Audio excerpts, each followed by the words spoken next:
नमस्कार दोस्तों, मैं आज एक नए टॉपिक में स्वागत करता हूं आपका। SMPS supply. एसएमपीएस सप्लाई होती क्या है कि ये आपने ज़्यादातर देखा होगा पीसीबीओ में एक इस प्रकार का छोटा सा ट्रांसफार्मर लगा होता है। जिस पीसीबी में भी ये ट्रांसफार्मर लगा है, जिस भी सर्किट में ये ट्रांसफार्मर लगा है, तो आप समझ जाना कि वो एसएमपीएस सप्लाई है। होता क्या है कि ये ट्रांसफार्मर, पहले जो ट्रांसफार्मर चलते थे लीनियर सप्लाई वाले, अलग से ट्रांसफार्मर दिए होते हैं, वो कंपनी ने बंद करके प्रॉपर पूरी तरह बंद नहीं किया है, पर उनकी जगह ज़्यादातर ये वाले ट्रांसफार्मर कंपनी यूज करती है। अब होता क्या है कि इनमें जैसे ही सेकेंडरी में अगर सप्लाई कम होती है तो प्राइमरी की ऐसी स्विचिंग करना चालू कर देती है। स्विचिंग करना चालू कर देती है तो प्राइमरी में वोल्टेज पूरे हो जाते हैं, सेकेंडरी में वोल्टेज पूरे हो जाते हैं। ठीक है, अब मैं आपको इसका यूज बताऊंगा, ये यूज कैसे करी जाती है। देखिए, लाइन और न्यूट्रल दो सप्लाई हैं। ठीक है, लाइन और न्यूट्रल गई एमओबी पे। एमओबी आपने दे रखी दी। एमओबी के बाद दो कैपेसिटर लगे होते हैं। कैपेसिटर आपको दिख रहा है, नॉन पोलराइज्ड कैपेसिटर। फिर इसके बाद लाइन कॉल होती है। लाइन कॉल आपको ये दिख ही रही है। ठीक है, लाइन कॉल के बाद भी कैपेसिटर दिए होते हैं, जैसे आपको ये दिख रहा है कैपेसिटर। ये सब नॉन पोलराइज्ड कैपेसिटर है। ठीक है, ये नॉन पोलराइज्ड कैपेसिटर दिए होते हैं, मतलब जो 250 वोल्ट आते हैं उनको बूस्ट करने के लिए। ठीक है, फिर इसके बाद जो ब्रिज रेक्टिफायर दिया होता है, ये आपको दिख रहा है। ब्रिज रेक्टिफायर एसी वोल्ट को डीसी में करता है, जैसे आपको दिख रहा है। इसकी एक पिन ग्राउंड होती है, एक पिन कैपेसिटर से टच होती है। 250 वोल्ट को 240, 270, 280 पहुँचा देती है। फिर जो कैपेसिटर पे आती है डीसी वोल्ट, वो पूरी तरह फिल्टर होके एक सीधी धारा की वेव बन के, जो सीधी धारा की वेव चलती है इस टाइप से, ये एसी की है, डीसी की यूँ चलती है, तो डीसी की इस टाइप की वेव बन के फिल्टर कैपेसिटर से निकलती है। क्योंकि ब्रिज रेक्टिफायर से प्रॉपर फिल्टर नहीं होती है, जो प्रॉपर फिल्टर होती है वो कैपेसिटर पे जाके फिल्टर हो जाती है। फिर इसके बाद कैपेसिटर की माइनस की एक तरफ की पिन ग्राउंड होती है, जैसे आपको दिख रहा है, ये ग्राउंड है इसका। ठीक है, ये ग्राउंड है, तो ग्राउंड तो वहीं पे हो जाती है। और प्लस निकल के कैपेसिटर की जो ट्रांसफार्मर होता है एसएमपीएस सप्लाई, उसकी वह 1 नंबर प्लॉप पे जाती है। ये आपका एसएमपीएस है, आप देख सकते हो। ये कैपेसिटर है, ये कैपेसिटर की ये पॉजिटिव पिन है, पॉजिटिव निकल के यहाँ पे आ गई मेरी। ठीक है, ये यहाँ पे आ जाती है।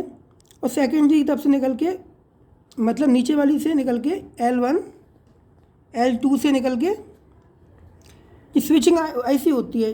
देखो TN/203 बहुत सी ऐसी होती है, 267, 555।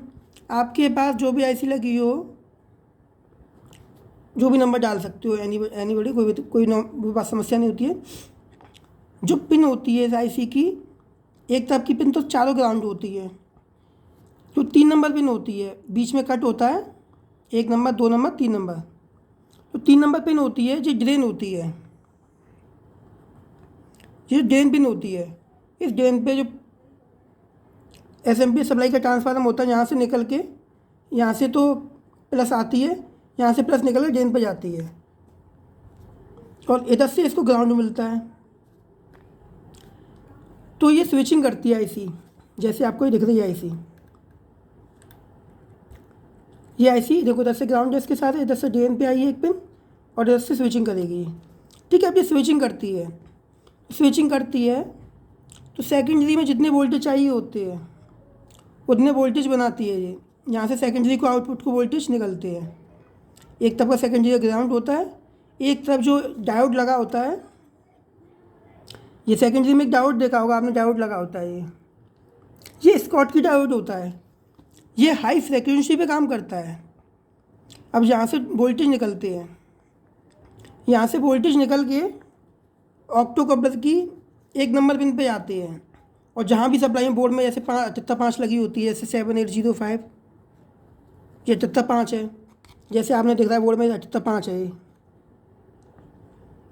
ये 7805 लगी। जहाँ भी जितने वोल्टेज चाहिए होते हैं उनके वोल्टेज 5 बन के, जैसे MCU लगा है पीछे, बाइपोलर आईसी लगी है, इन सबको 5 वोल्ट दे दिए जाते हैं। ठीक है, तो 78.5 से 5 वोल्ट बन जाते हैं और जैसे 12 वोल्ट का कैपेसिटर लगा है, चलो मैं आपको ये बताऊंगा। तो जी 5 वोल्ट बन जाते हैं। एक नंबर पिन पे ऑक्टो कपलर की पे एसएमपीएस से सप्लाई आती है स्कॉट की डायोड से निकल के, और 2 नंबर इसकी ग्राउंड होती है। ठीक है, ये बताती है कि एसएमपीएस में प्रॉपर वोल्टेज बन रहे हैं। अगर प्रॉपर वोल्टेज बन रहे हैं एसएमपीएस में तो ऑक्टो कपलर से यहाँ पे आईआर सेंसर होता है, एक नंबर 2 नंबर पे वो चलता है, और 3 नंबर और 4 नंबर पे आईआर कैच करने वाला सेंसर होता है। मतलब एलईडी डायोड, सिंपल भाषा में बोले तो आईआर सेंसर। ठीक है, ये कैच करता है। अब जो कैच करता है तो ये स्विचिंग आईसी होती है, यहाँ एक नंबर पिन होती है, एक नंबर पिन पे स्विचिंग आईसी होती है। जैसे आपने देख रखा है ऑक्टो कपलर लगा है, ये देखिए एक नंबर पिन पे ये गई है इसकी, ये लाइन गई है, ये सेकेंडरी से आया है स्कॉट की डायोड से। कैमरा थोड़ा क्लियर नहीं है मेरा। ये स्कॉट की डायोड से निकल के आया, एक नंबर पिन ग्राउंड हो गई इसकी। ठीक है, अभी देखिए यहाँ से सेकेंडरी में एक ग्राउंड है, ये निकल के आया एक नंबर पे। ठीक है, तो ये निकल के आया है। अब 4 नंबर पिन इसकी निकल के आ गई, ये निकल के आ गई 4 नंबर पिन। अभी 4 नंबर पिन जाएगी स्विचिंग आईसी पे, यहाँ पे स्विचिंग आईसी के 1 नंबर पिन पे। अगर सेकेंडरी में वोल्टेज कम होते हैं तो ऑक्टो कपलर संदेश देगा यहाँ से, स्विचिंग आईसी फास्ट स्विचिंग करो, सेकेंडरी में वोल्टेज कम हो गए हैं। अगर कहीं कहीं होता है कि सेकेंडरी में वोल्टेज कम बन रहे हैं, ज़्यादा बन रहे हैं, ओवर बन रहे हैं, वोल्टेज नहीं बन रहे हैं, तो आप जो लगा ऑक्टो कपलर होता है इसे आप चेक करके देख लीजिए। होता क्या है कि कभी एक तरफ का सर्किट ख़राब हो जाता है तो जो एसएमपीएस की सप्लाई होती है वो वर्क नहीं करती है।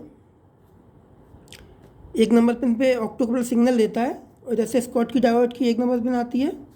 ठीक है, 1 नंबर पे यहाँ पे आई सप्लाई, 2 नंबर ग्राउंड होती है, 3 नंबर इसकी ग्राउंड होती है, 4 नंबर से आउटपुट निकलती है स्विचिंग आईसी के 1 नंबर के लिए। ठीक है, ये एसएमपीएस होती है। फिर यहाँ से अगर वोल्टेज कम होते हैं सेकेंडरी में तो ऑक्टो कपलर की जो एलईडी डायोड होता है वो कम जलता है, और कम जलता है तो कम सिग्नल जाते हैं, तो स्विचिंग आईसी कंफर्म हो जाती है 1 नंबर पिन पे कि वोल्टेज कम आ रहे हैं, तो यहाँ से फास्ट स्विचिंग करती है। तो जैसे ही स्विचिंग फास्ट करती है तो यहाँ पे मैग्नेटिक फील्ड ज़्यादा बनता है, तो जैसे मैग्नेटिक ज़्यादा बनता है सेकेंडरी में वोल्टेज फुल हो जाते हैं। तो इसीलिए ये ज़्यादातर ये एसएमपीएस वाले ट्रांसफार्मर यूज किए जाते हैं। अब लीनियर सप्लाई इसलिए बंद कर दी है कंपनी ने, क्योंकि अगर उनमें क्या होता था कि प्राइमरी में अगर वोल्टेज कम आ रहा है सेकेंडरी में वोल्टेज कम आएंगे। इनमें क्या है कि अगर प्राइमरी में वोल्टेज कम आ रहे हैं तो सेकेंडरी में वोल्टेज पूरे कर देगी switching IC. Thank you, subscribe करना, लाइक करना, कमेंट करके बताना वीडियो कैसी लगी।